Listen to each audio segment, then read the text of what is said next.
We're going to touch base with a few other folks as well, our colleagues, our friends who have worked with Billy alongside him, who know him well. And that includes Erik Smith, who had as long a run as Billy with as anybody here at 7 Action News. You see on your screen right now Erik presenting an award to Bill in recent years. He has been in failing health, and we lost him today. We say good evening to Erik Smith. Great to hear your voice tonight, Erik, and I'm sorry it's on a sad occasion as we lose a legend today. It really is true, Dave. Yeah, I was thinking about it just a moment ago. Billy and I go back really to the very beginnings of Channel 7 News. We often kidded about it, but the man who built what has become such a driving force in television news, Bill Fife, hired Bill. At the time, I was working in the newsroom as kind of a copy boy and cleaning the teletype machines and that kind of stuff. And Bill Fife told me that he was hiring Bonds, and I said, "You're crazy. You're out of your mind. He's an egotist. You won't be able to stand him in the studio," and this, that, and the other thing. Well, that shows you what I know about talent, but Bill and I have often laughed about that because Billy came to work and, changed the dynamic of television news in Detroit, period. There were a bunch of us who, Betty Lou Peterson, who was the television writer for the Free Press for many years, called us a bunch of gutter fighters, and we were really proud of that because we fought it out in the trenches to make Channel 7 News what ultimately it became. You know, very honestly, when Bill started, we were outrated by Yogi Bear, I think, and taxi cab runs at news time. Probably police radios got better tune in than Channel 7 News did, but Billy changed all that.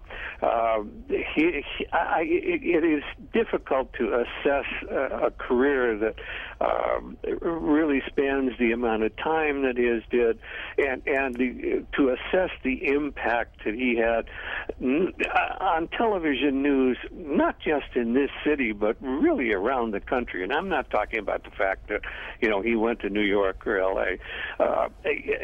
He became really a central figure in what a local anchorman could be and should be.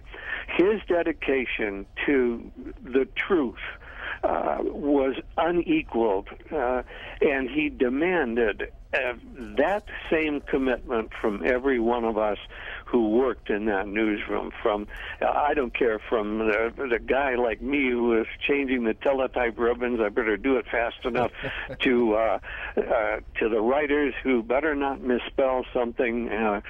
Bill was a hound dog. But it was demanding the best of everybody. Not perfection, but the best you could do.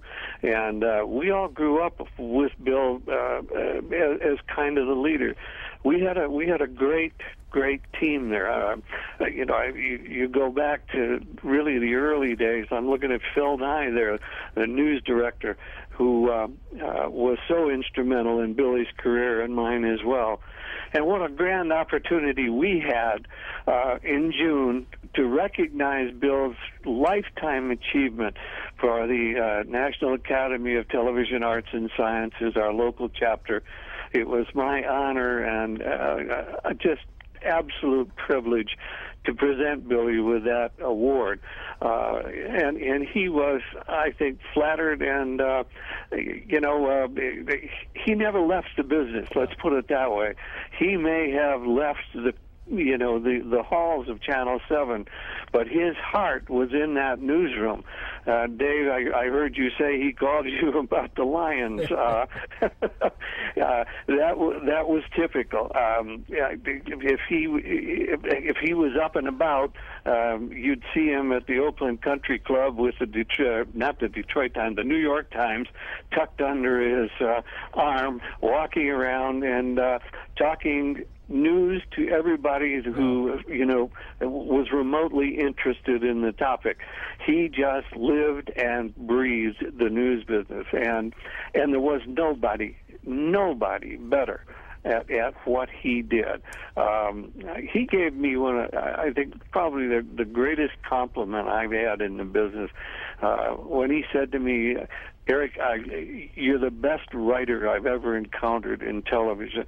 And wow, coming from Billy, that meant so much to me because he's a tremendous figure in my life, and how fortunate I have been to call this man my friend for all these years. We had some rowdy times together. We shared more than a few glasses of scotch over the years. Unfortunately, he had a couple too many, but he battled back from that, and I give him everlasting credit for fighting that demon. I see him there with Dr. Martin Luther King. I actually set that interview up with Dr. King. That's how far we go back. Yeah. Van Marshall and Bobby Maher and Jimmy Harrington. I like to think set really an example for all the young people who are there today, and that legacy is still there, and I hope to heaven it stays for years and years to come, because Yep. Erik, I got to leave it there right now. We're running out of time here. Thank you so very much. Bet. It's a sad day. You bet. Appreciate your thoughts and observations on the King as well. Bill Bonds, we lost him today. Erik Smith, our longtime anchor here at 7 Action News. Much more coming up